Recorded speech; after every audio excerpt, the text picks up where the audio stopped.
So we're kind of rounding the end of 14, integration.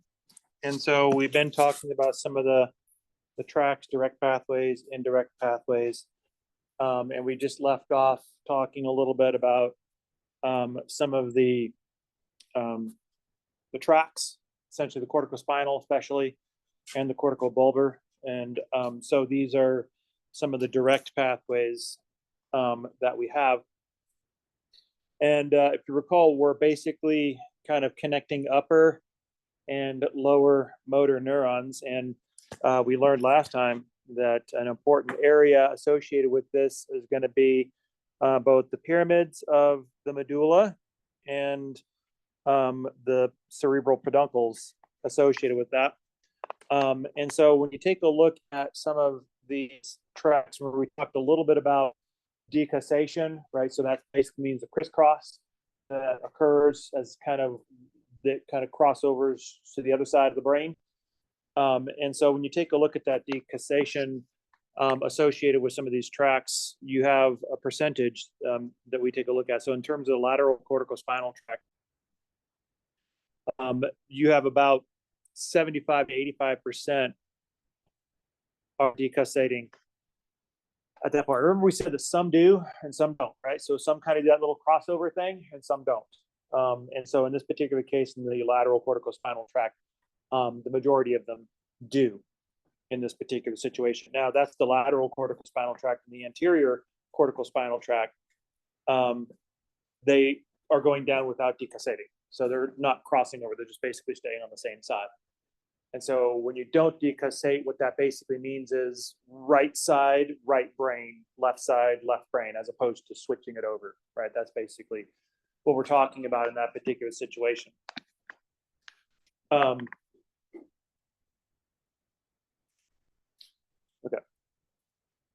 So those are the corticospinal. So let's take a look at the corticobulbar tracts. So ultimately, when you take a look at the corticobulbar tracts, what you have is the upper neurons, the upper portion, as opposed to the lower ones, will move into the cranial nerve nuclei. Right? So the nuclei associated with the cranial nerves, and that'll form what's called the reticular formation.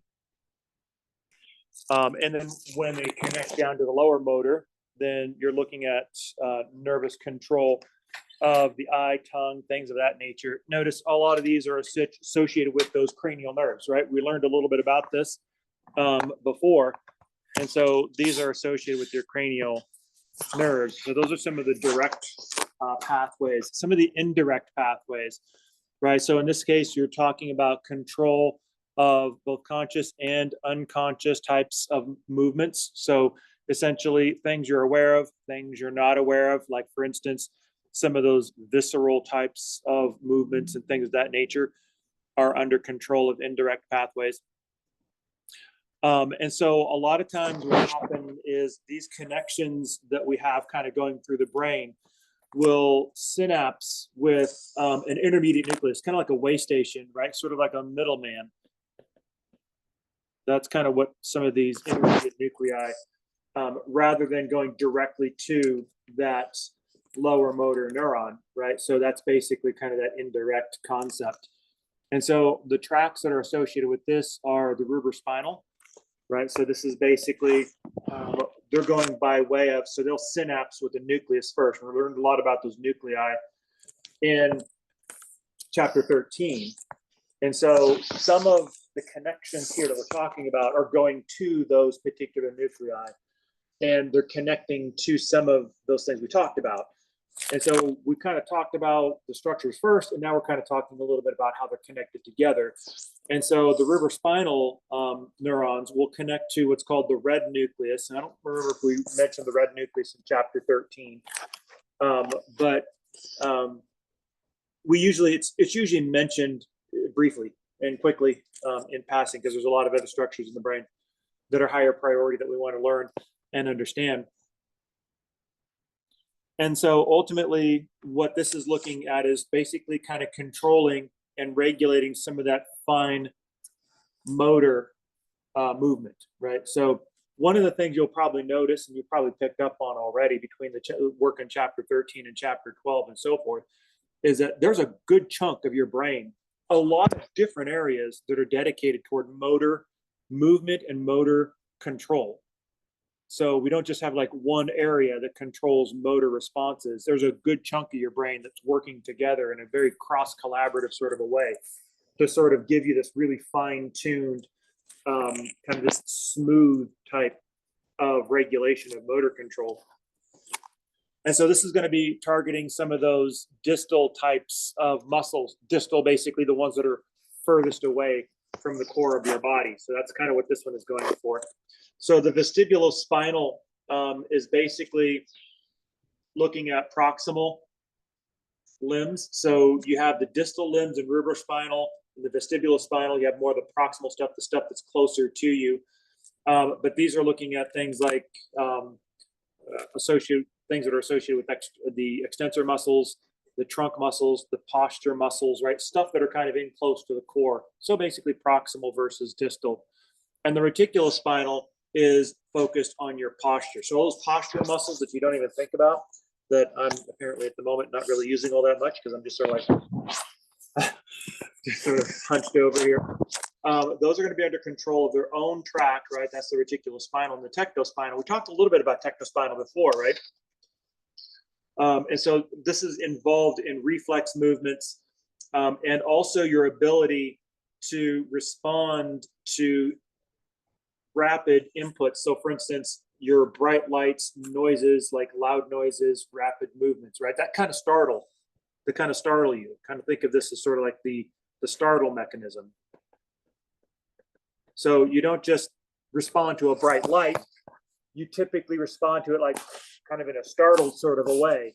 And so that ability to sort of respond to a loud noise, bright lights that are sudden like that, or rapid movements, is kind of wired through that tectospinal. Now, if you recall, the last time we talked about tectospinal, we were talking about it as it cross-collaborated with the corpora quadrigemina, right? Remember, we had both the superior and inferior colliculus, which was the visual tracking, superior colliculus, and the auditory tracking, right? So those are both involved in that tracking capacity. And so it would make a lot of sense that those would interconnect with the tectospinal tract itself as you're sort of bringing in that information.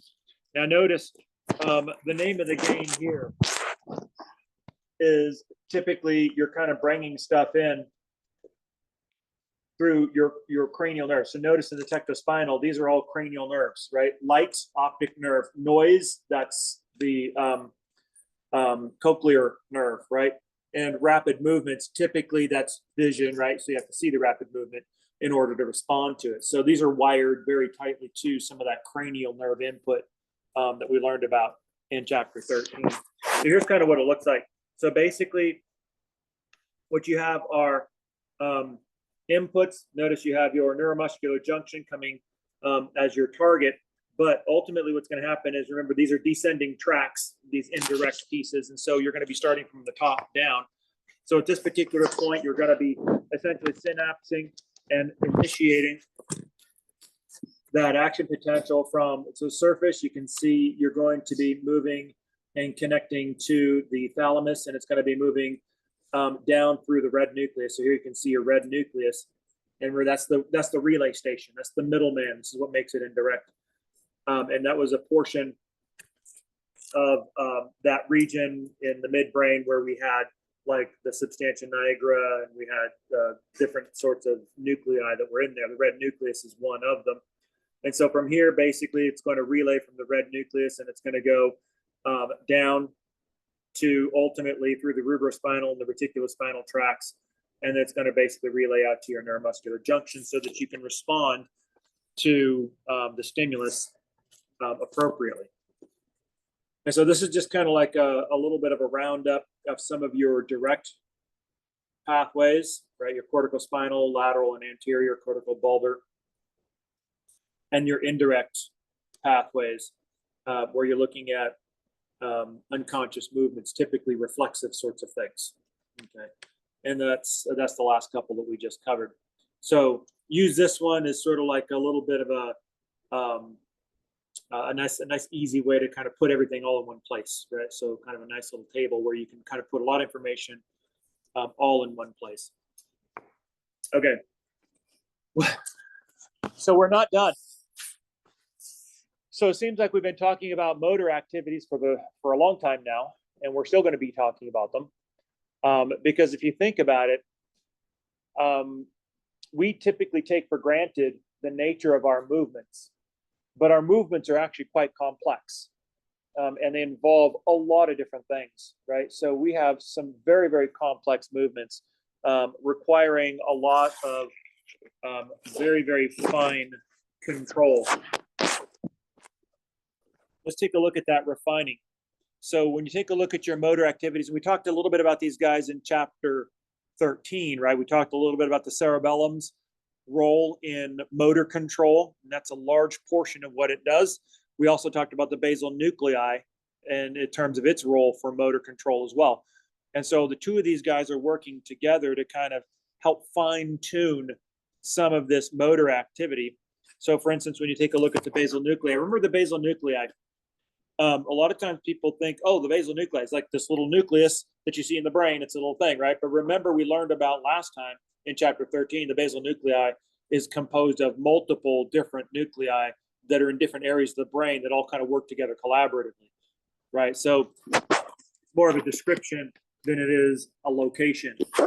Now, the important thing about the basal nuclei is one of the things that you do is in the nuclei is you plan and organize your movements and your posture. Now that sounds kind of strange, right? That sounds kind of more like cerebral cortex territory. But this is actually one of the things that the basal nucleus actually does and does well.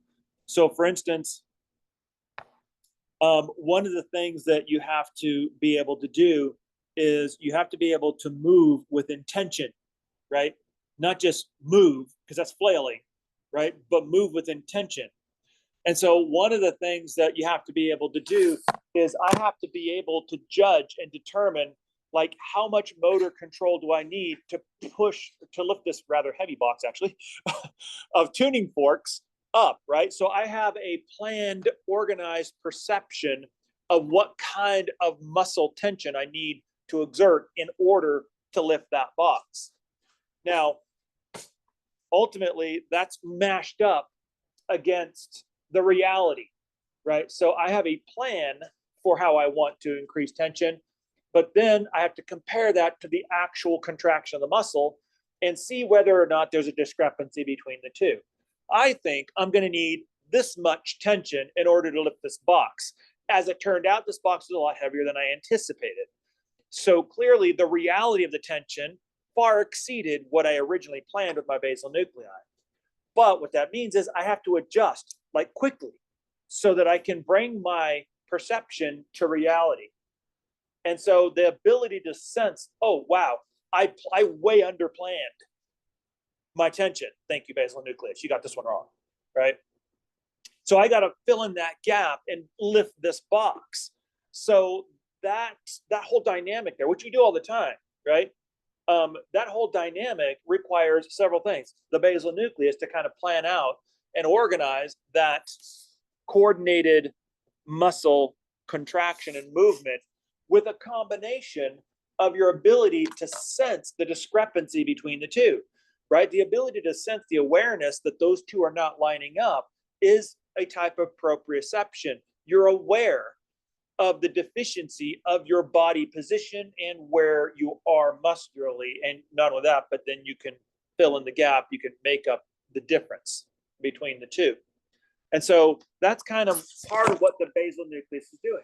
Now, if I didn't have a basal nucleus, then I would absolutely have no concept of what kind of tension I needed. I'd basically lift this and I'd be like, oh, wait a minute. Okay, not that. I would be just blindly trying out different tensions. And one of those tensions would be super strong. So I'd typically just box up and I'd throw it across the room. I'd be like, whoop, okay, that was too much. Let me try it again, right? And so that's obviously not effective.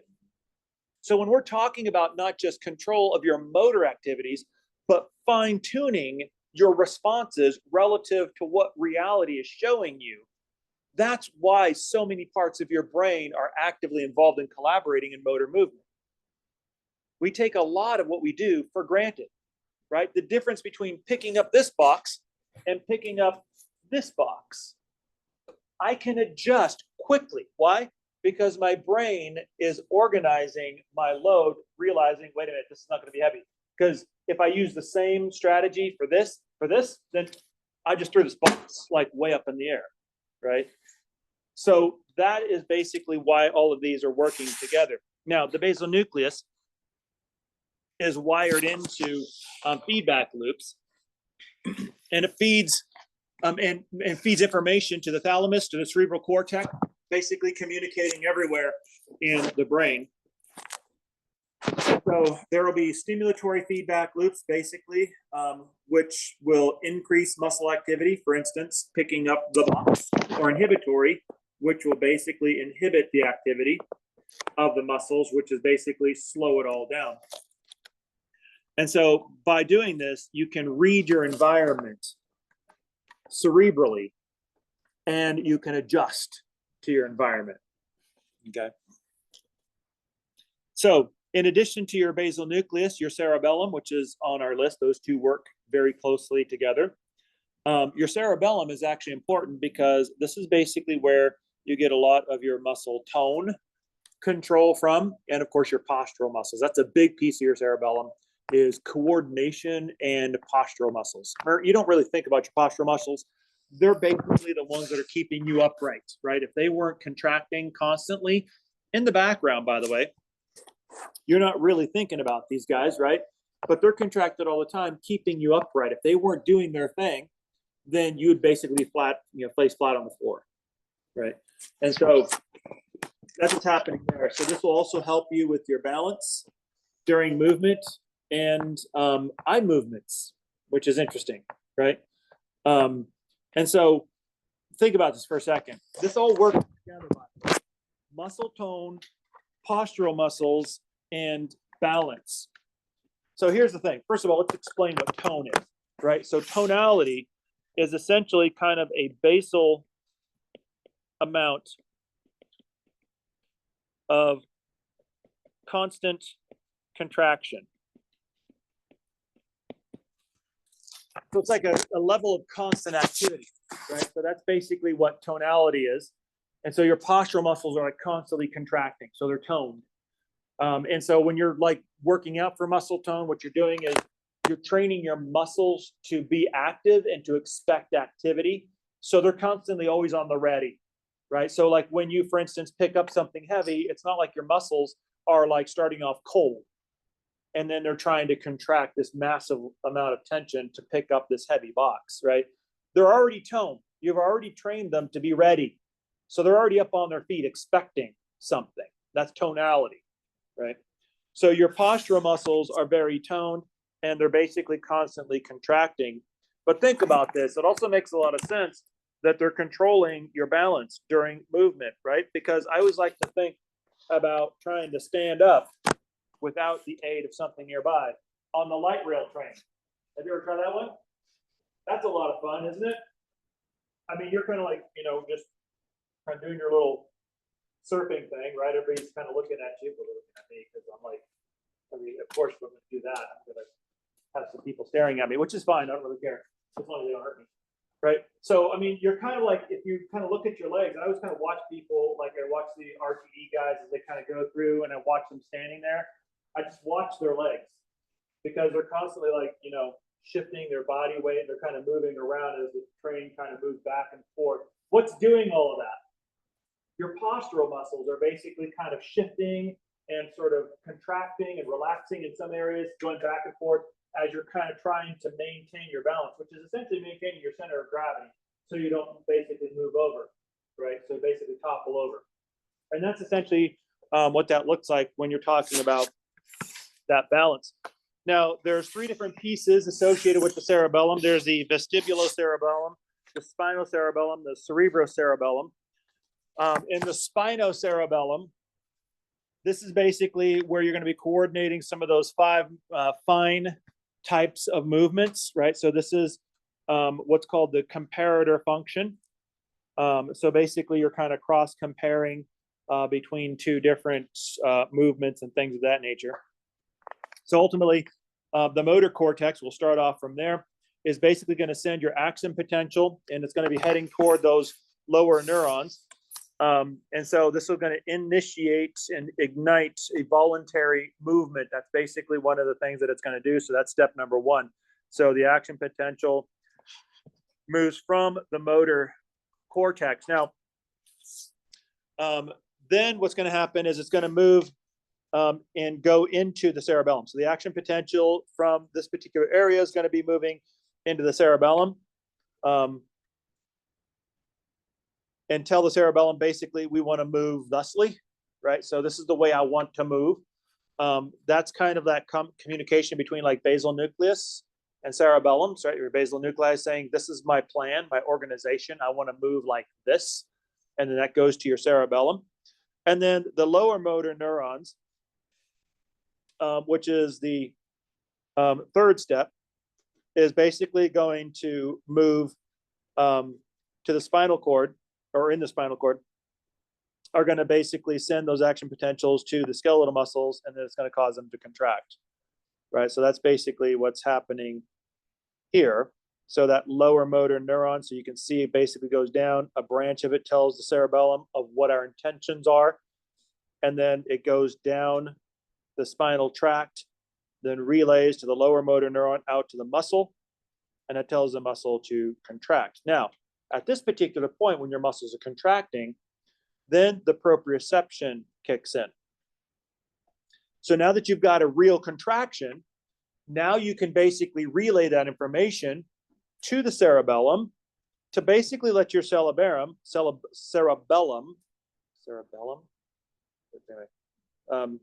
basically you can essentially let the cerebellum know essentially what's happening at the skeletal muscle, right? So this was the plan.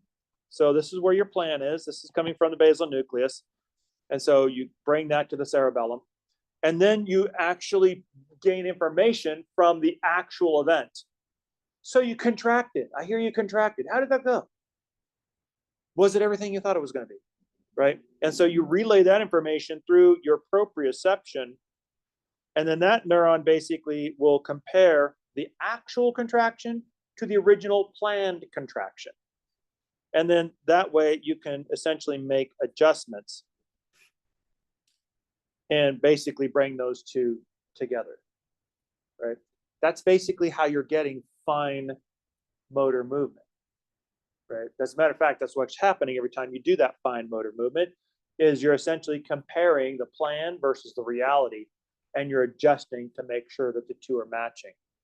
That's the way that you match your load to your tension and vice versa, right? That's what keeps me from throwing this box across the room, is because I have a plan for a certain amount of tension.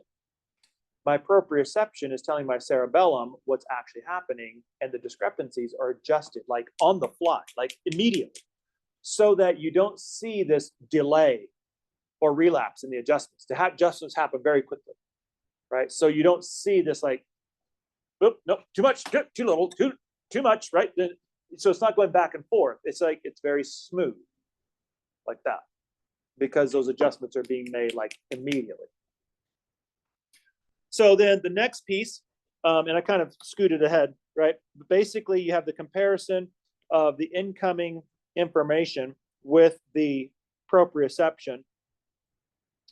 And when there's a difference, basically the cerebellum corrects for it. It sends action potentials to the motor cortex, to the thalamus, to the spinal cord to correct the discrepancy. And then ultimately you can fill in that gap, and that's what creates those smooth motor movements. What would happen if we did not have this cross communication between the basal nuclei and the plan and the intention versus the execution and the cerebellum? What would happen is you wouldn't ever have smooth motor movements. So I literally wouldn't be able to move my arm in a smooth fashion like this. What would happen was it would be moved in jerks like that. So if I tried to play the piano, there wouldn't be a nice kind of smooth sort of movement of a finger. It'd be like jerky and kind of haphazard, right? So that ability to get that smooth incremental flow is because of your basal nucleus and your cerebellum working together, ironing out those discrepancies between what you intend to do and what's actually being done. Okay, so ultimately then the cerebrocerebellum. So that was talking a little bit about the spino, right, and the comparator system. But now the cerebro portion basically is going to be communicating the motor or the premotor that's in your frontal cortex, the prefrontal region that you're planning, practicing, right, complex motor actions, things of that nature. And this will allow you to be able to coordinate and to train and ultimately to learn. So when you basically filter it through your frontal lobe, right, through that premotor, prefrontal area, then what that does is it basically allows you to send more complex motor actions, because this is where your executive functions are. And it allows you to be able to learn more highly intricate, more difficult skills and movements, more than just the comparator functions between your basal nucleus and your cerebellum. This is basically the secret sauce when it comes to things like cognitive functionality. So what are some of those? Well, there's a lot of them, right? But for instance, rhythm, right? We take that for granted a lot. But your rhythm, if you think about it, is a dramatically complex coordination between what you're hearing, what you're thinking, and what you're doing versus what you want to do. So if you think about it, there's a lot of places in your brain that are involved in this. So for those of you who've ever practiced with a metronome, anybody ever practice an instrument with a metronome to keep your timing? It just basically clicks along. 1, 2, 3, 4, 5, 6, 7, 8. So that's basically your beat, and you just go by your beat, right? And so if you've ever done a metronome, what's happening is you're hearing the beat, so you know at what point to play the note, right? So you play it on the downstroke, da, da, da, right? So it's got to be on each of the beats, right? I have no idea what I was doing, but like that's what song I was doing. Just notes started coming out of me, right? So that's basically what you're doing, but you're listening to it, right? So it's coming into your ears. That's olfaction. That's auditory, right? So it's going to the auditory center. It's going to the associational center. Your brain's making sense out of it all. And then basically it's making a decision about you playing the instrument so that you're always basically striking a note on the downbeat, right? And then that is communicating through your basal nucleus. I want to do this. So if you're playing the piano, I want to strike the key, this key, not any key, this key, on this downbeat, right? And so your brain sends that out through the basal nucleus, because the basal nucleus says, okay, the plan is to do this, right? You hit the key with this much force. Now, think about it. The reason why I love the piano is because you don't just get to bang away on the keyboard, do you? Anybody who's ever played the piano? Come on, guys, you admit it, right?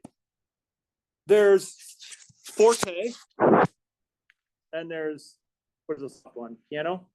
Pianissimo, right? There's like little soft notes, right? Versus really, right? Like you could really nail it, right? So, and so there's all these different effects. So you can play very loudly, so you hit the keys hard and firm, or you can play very gently and softly, and you back off of it a little bit, right? Notice, every single time you're doing that, your basal nucleus is saying, okay, the plan here is to hit with the right hand with this finger this hard. While with this one, you're hitting softly this hard. That's what the plan is. Now, when it actually happens, then that all goes back to your cerebellum through proprioception. And then it's like, whoa, wait a minute. Okay, so there's a discrepancy there. Didn't quite come across the way we wanted it to, right? It was supposed to be, forte, and it was actually pianissimo, right? So vice versa. So you want it to be hard and loud. It was very soft and gentle. So it didn't match up, right? notice what's happening is you're basically feeding it. When you're playing the piano, you've got this like loop, the sensory motor loop that's going between you and your nervous system. Now, that happens is true anytime you play an instrument, right? Because you have a conception in your brain. Anybody who's played music knows this, right? You can hear it in your head. You hear what it's supposed to sound like.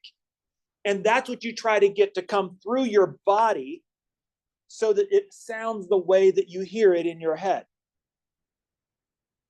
But the problem is, a lot of times it doesn't sound that way when it comes out. And so that feeds back to you and to your cerebellum and says, you know what, that one was a little too hard. We got to sort of, you kind of smooth that out a little bit. And then you basically refeed yourself new sensory information because you didn't play that right. And then it goes back again. And you just basically keep kind of feeding this back until you get it right. So in a lot of ways, playing an instrument and actually doing anything for that matter is a lot like training your nervous system to create a repetitive fine motor activity. I happen to use a piano because there's nothing more fine motor in terms of any human interaction than playing the piano. Because what your fingers can do is extremely fine motor and very rare amongst the animal kingdom, right?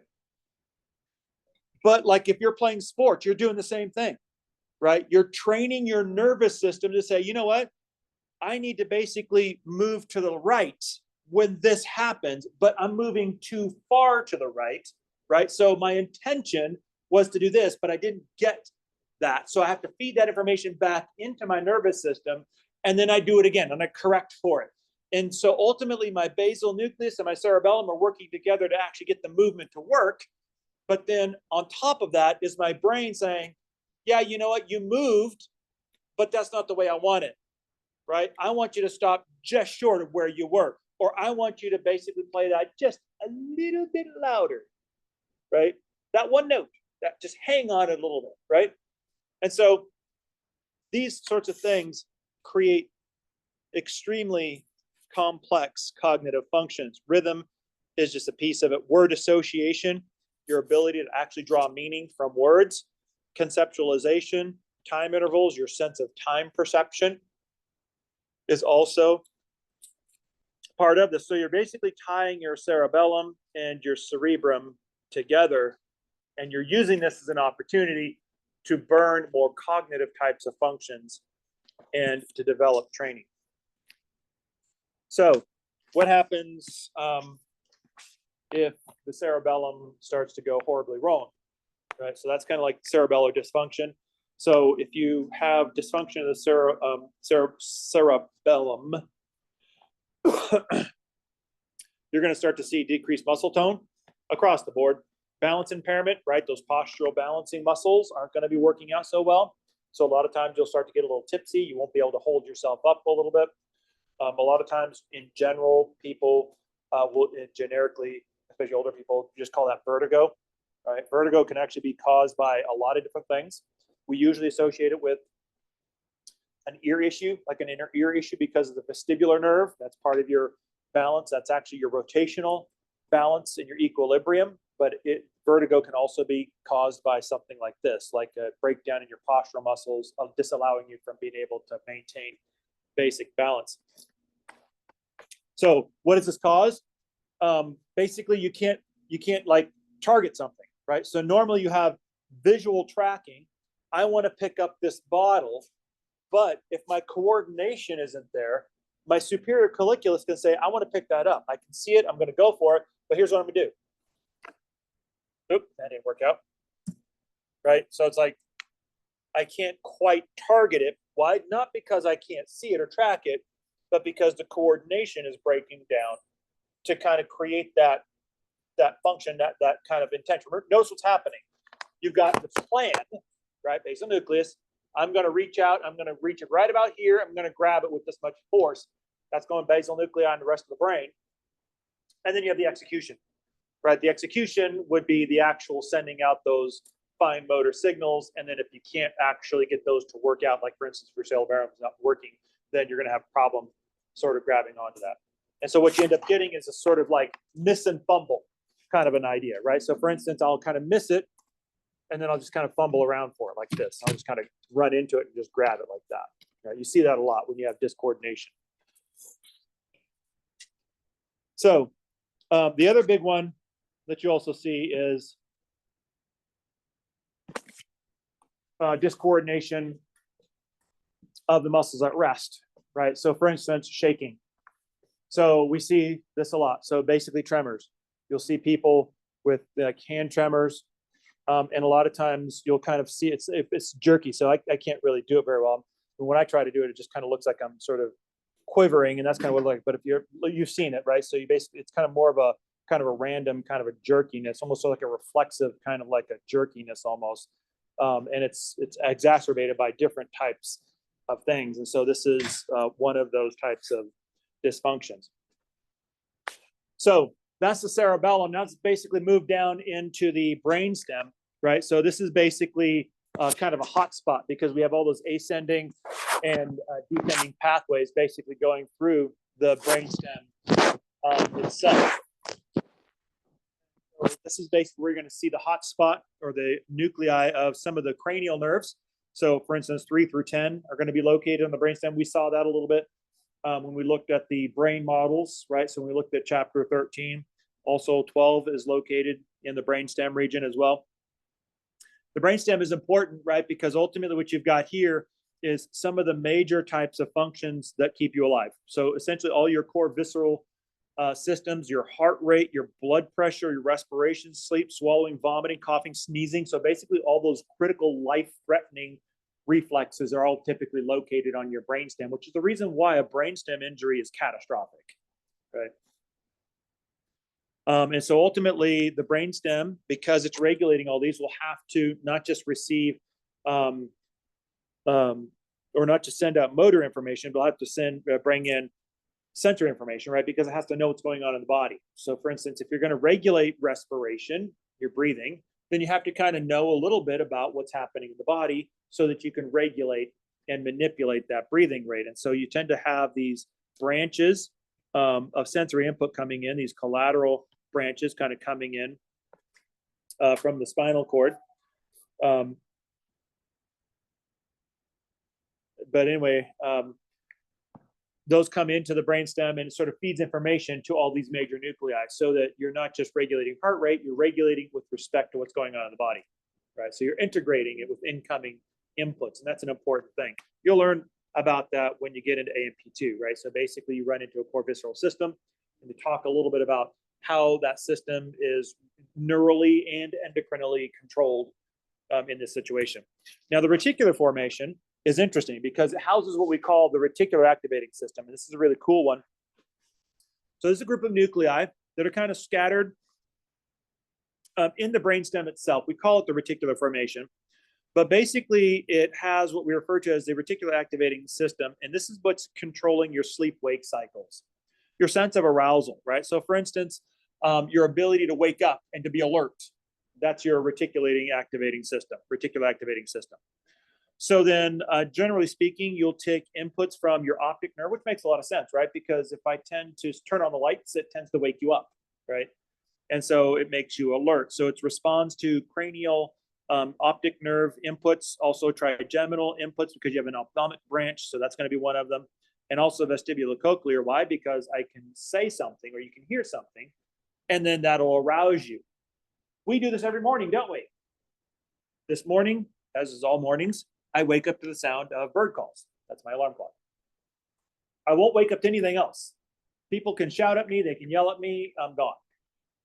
But as soon as this little itty bitty quiet bird starts chirping, I'm like, right? So that is basically a sound that's cochlear in nature, right? That's cranial nerve number 8 that will basically trigger my reticular activating system, my RAS system, okay? So ultimately, this will send these sensory pathways from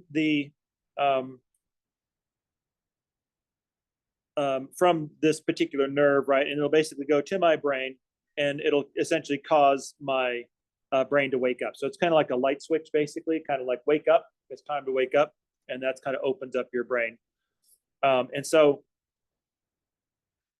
ultimately, when you have wakefulness, this is coming through the trigeminothalamic tract. So it's basically a connection from the trigem to the thalamus. And this will kind of initiate that wakefulness, right? That basically alertness that happens when we wake up from sleep. Now, anesthetics typically will shut down this reticular activating system. So that's what an anesthetic does. It basically shrouds that RAS system, and then it closes down our alertness, and that's why we just kind of go out. Okay. So typically, usually, whenever you are losing consciousness, you're losing basically that RAS activity. So this is kind of what it looks like. So ultimately, what's going to happen is your reticular formation is going to be like this little strip that's in the upper portion of the brainstem near the midbrain area. So you can see it's right there by the thalamus. So it makes sense that it's going to the thalamus itself. And so you have different types of sensory inputs. So you have sensory inputs from the cerebral cortex. So mental activities will keep you awake. Does anybody ever do like a mental activity to keep themselves awake? Like on these late nights, especially when I've had a really long day, like I woke up really early, you know, it's like one of these days when it's like really late at night. And I'm like on the train, it's so easy to fall asleep on the train, right? Because somebody else is doing the driving and it's kind of quiet and you're sort of relaxed. But the last thing on the face of the planet you ever want to do is fall asleep on the damn train, because you'll come out missing a kidney or two, right? Gotta love RTD, right? It's basically where you go to get mugged and killed and pretty much just about everything else. On a good day, all you're really doing is watching people do drugs in front of you. So, and I say that as an active user of RTD. So that is not a passive poke at RTD. That is a hardened, grizzled critique from the inside of the monster. So, and while you're sitting there dying and bleeding all over the place, the last person on the face of the planet you ever see is anybody who has to do as an official member of RTD, including the police. They'll pick your body up once they bring the train to the station, after everybody's off the train. And then they'll just clean up the mess, but they won't do anything to save you, that's for sure. Anyway, you can just delete that part out if you wish. But those of you who ride the train, you know it's true, right? It's more true than we wish. But anyway, read, do something mental, right? That's what I do. I always play, like, I either read or I like play like my baseball game on my cell phone, something to keep my brain active so I don't fall asleep. There's other things, right? Emotional types of stimuli will wake you up, will arouse you. The sensory inputs, for instance, listening to something, seeing something, smelling something, something of that nature, those will keep you awake. These are all the sorts of things that we do oftentimes when we're fighting going to sleep, right? Especially if you're driving at night and you're getting sleepy and you're trying to stay awake because you're trying to make it to the next town. What do? You turn on the music, right? You blast it. It's got to be obnoxious stuff, right? Stuff that you can't stand because it's got to provoke your brain, and you got to like get that, like, yeah, I hate this stuff. I hate this band or whatever, right? So because that basically means your brain is active and it's basically going after it. So roll down the window, right? That's another sensory sort of a thing, right? So you got more sensation coming after you, especially if it's cold outside, right? And if that doesn't keep you awake, then I'm sorry, pull over, take a nap, or just sleep on the side of the road. It's better you sleep on the side of the road and then that you sleep in a hole in the ground. But anyway, so ultimately, some of these motor outputs will basically kind of go through. So these reflexes will basically go through there, right? So ultimately, you're the integrator for a lot of these descending pathways. Remember, we said that the brainstem is the place where a lot of these nerves will decussate, right? They'll basically cross over at this particular point. And so you'll either have somatic motor stuff, that's basically skeletal muscle stuff, right? So for instance, the somatic motor responses are going to be associated with cranial nerves 3, 4, and 6, right? So these are eye movement reflexes, basically musculature. Those are somatic in nature. And also they'll be controlled by the superior colliculus. That's for your visual tracking, right?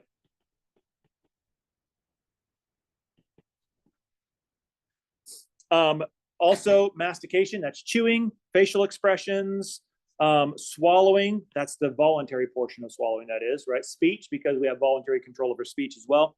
But there's also a parasympathetic component to this as well. These are the things that you're not in control of. For instance, your pupil constriction, your salivation reflexes, your sneeze reflexes, typically you're not in control of, although you do have a little bit of repressive control associated with that.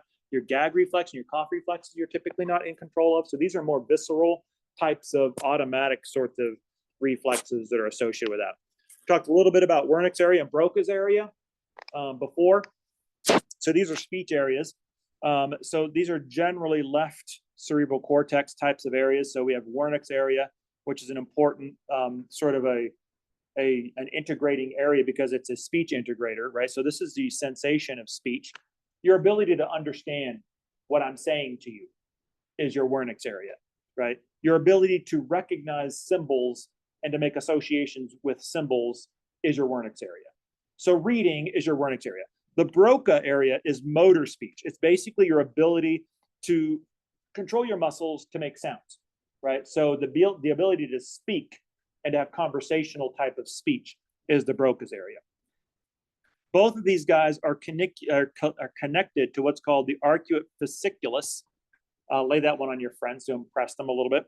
And so this is kind of like a coordinator between these two speech zones, so that what you have in terms of your presentation is more of a kind of a seamless sort of an execution of both sensory speech and also motor speech, right? So when I'm having a conversation with you, it's a combination of give and take.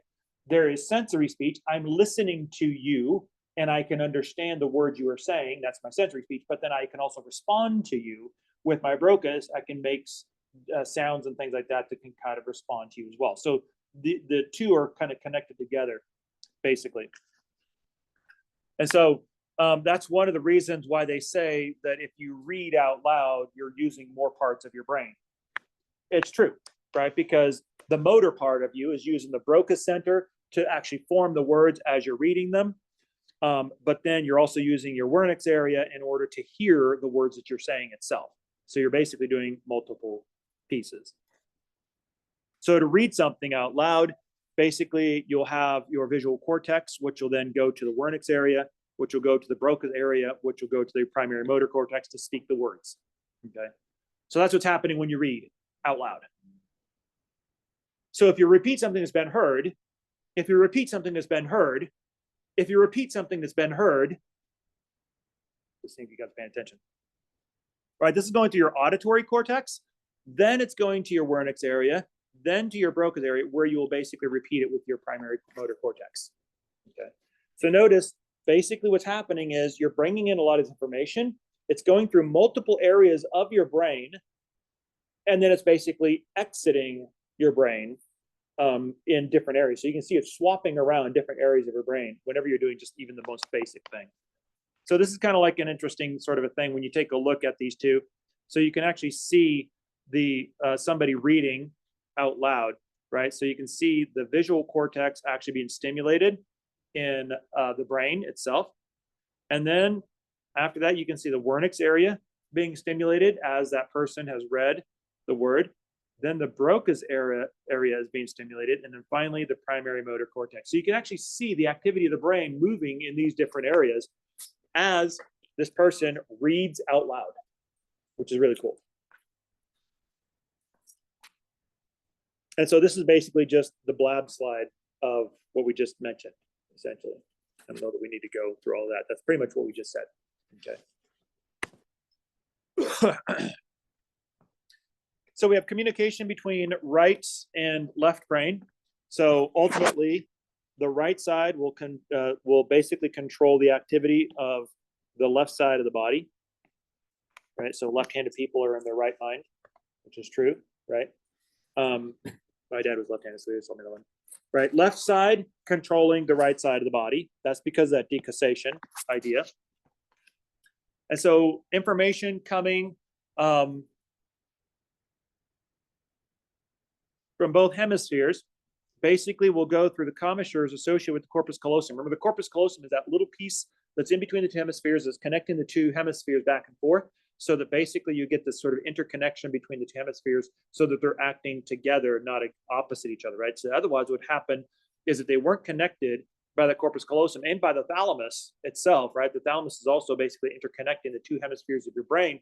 Then it would actually feel like the two halves of your brain are operating independently of each other. So it'd be like the left side of your brain would be doing something that you literally, your left hand wouldn't know what your right hand is doing, right? And it would almost be like you have two different brains in your head, each of them kind of doing their own thing, which would be kind of crazy, right? So ultimately, when you take a look at this, and the reason why you have this sort of cross coordination of the two hemispheres, it's responsible for things like language, understanding language, artistic activities, things like that. And so it allows you to be able to kind of cross coordinate these activities. So for instance, on the left side, you sort of divvy things up, right? So you're not good on either thing. We mentioned this, right? So the left side of your brain, you tend to be sort of math oriented in nature, right? So you're kind of like cerebral, analytical types of individuals are kind of using their left side of their brain. And then on the right side, this is basically your spatial perception. So those of you who have kind of like a good gift for just like spatial intelligence and recognition of faces, things like that. Musical ability and musical intelligence tends to be on the right side. This is one of the reasons why a lot of times sort of scientific mathematical people and musical people, they tend to sort of either have one or the other. And this, I think, gets to your question, Sierra. So that you tend to sort of lean one way or the other, right? So if you're kind of a mathematical scientific type, then it's not necessarily always true, but you tend to not be very musical or artistic, right? And vice versa. If you're musical and artistic, you tend not to be very scientific or mathematical in nature, right? Now, there's a lot more that goes into that because we've seen a lot of people who were very scientific and mathematical who were great musicians and vice versa, right? So it's not a hard and fast rule, but you do tend to see somewhat gentle correlations between those two. A creative person who's very artistic and very expressive is typically not also at the same time sort of very sort of dour and sort of mathematical and very scientific and ultra logical, right? So they tend not to be the same in that sense. And so there is a little bit of that, although it's not quite as clean cut as all of that. So that's kind of the cool thing. So basically, when you take a look at brain waves, this is essentially when you go and get an EEG, right? So an electroencephalogram. This is basically hooking up electrodes to your brain and essentially taking a look at your electrical activity as your brain is in various states of awareness and arousal and things of that nature.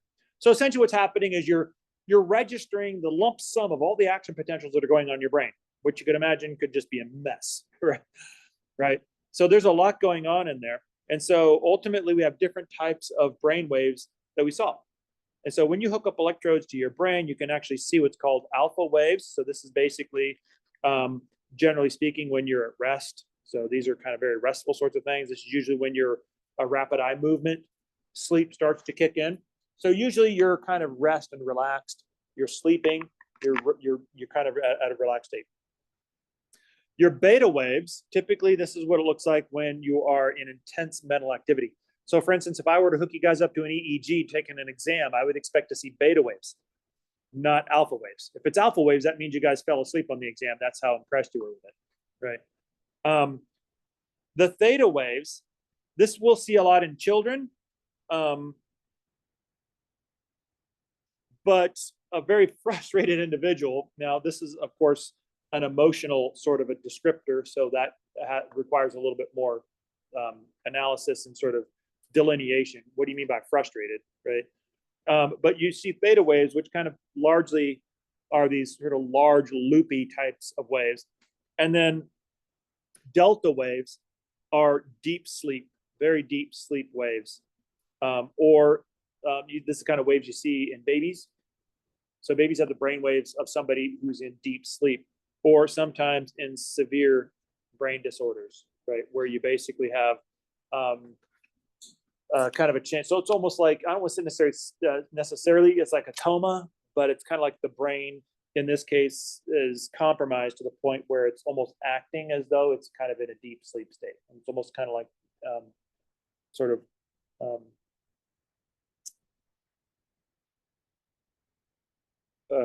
and it's not necessarily about arousal and sleeping as much as it is about the activity of the brain itself, right? So that's what I'm trying to delineate, that we're not looking at awakened versus asleep. We're looking at the activity, the relative activities of the brain itself. Now, generally speaking, we expect to see these types of waves normally with our normal sleep-wake cycle as we kind of go through it.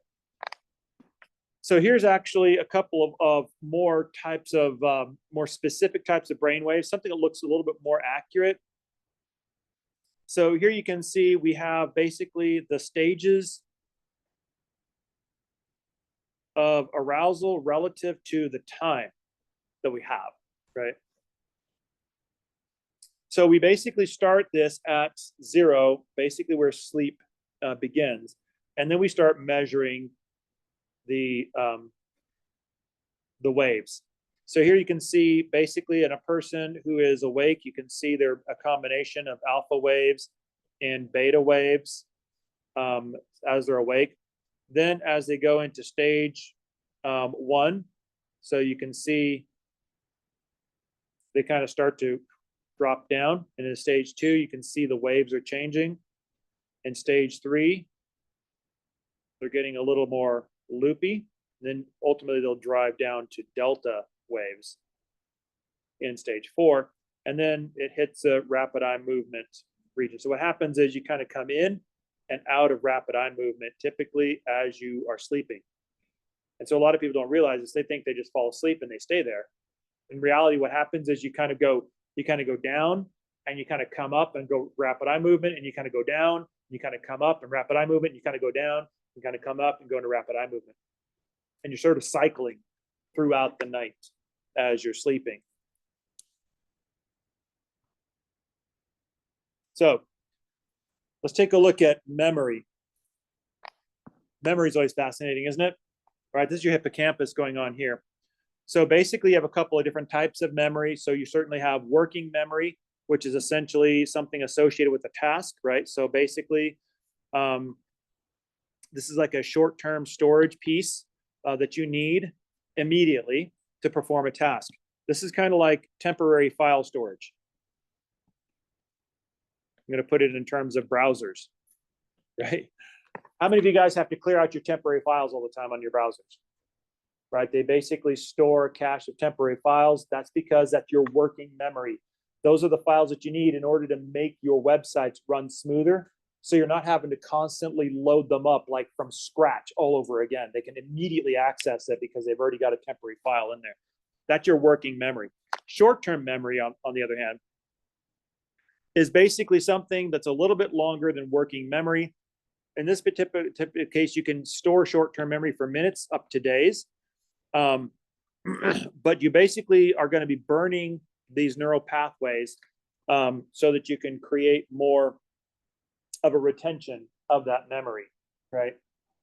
And so that's basically what's happening in short term. Now, these basically what will happen is as you're sort of creating these interactions or these neural hookups, it's associated with a piece of memory or a piece of information. And then in short-term memory, you lose that quickly, right? Because the idea is your memory is based on how often you walk that pathway, right? So the pathway from, let's say, for instance, from one neuron, I'm going to say that Mason is one of the neurons, right? So here's my pathway. I'm going to go to him first. And then what I'm going to do is I'm going to come all the way over here, a relatively long axon, relatively speaking. And I'm going to come over here and I'm going to pick on Daniel next because he's my next stop. And then my third and final is going to be Sierra. Now, the more times I burn that pathway, the more I remember it, right? I come to Mason, and then I go to Daniel, and then I go to Sierra, right? And so I'm going to get my steps in tonight. This might as well, right? So my next stop, and then my next stop. Now, I'll remember that when I want to do it again, right? If you ask me, do it a third time. I could do it, short-term memory. However, if in a month you ask me, can you do the circuit? I'll be like, what? Right? Because what happens is I did it a few times, enough to recall it in the short term, but it wasn't there in the long term. Now, if this is something that I do like in lab every week with you guys, and I did it 5 times a night every Tuesday, then I'll probably remember that for a good long time, right? So basically your memory, short-term versus long-term, is all associated with how many times you run that pathway. And so long-term memory, you can basically retain it for days to years, or if it's really burned in there, for a lifetime. Now, here's something else that I can help to sort of transition this from short-term to long-term. If I happen to go over here, first of all, to Mason, and then my visit with Mason is associated with something unique.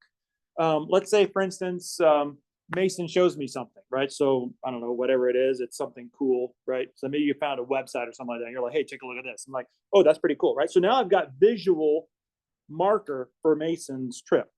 And then I go over here to Daniel, walk all around, right? And then, you know, he's all like, you know what? I've got this, I found a flower outside, right? So it kind of smells really good. So it smells. Now I've connected it to visual, to olfactory. And then when I come over to Sierra, maybe she's got like some like crazy delicious like lunch or something like that. She's like, hey, you want to taste? I'm like, okay, that's great. So now I've got gustation, right? So now what I've done is I've taken my pathway and I've linked it to markers, sensory markers. That's going to further embed that memory in my head.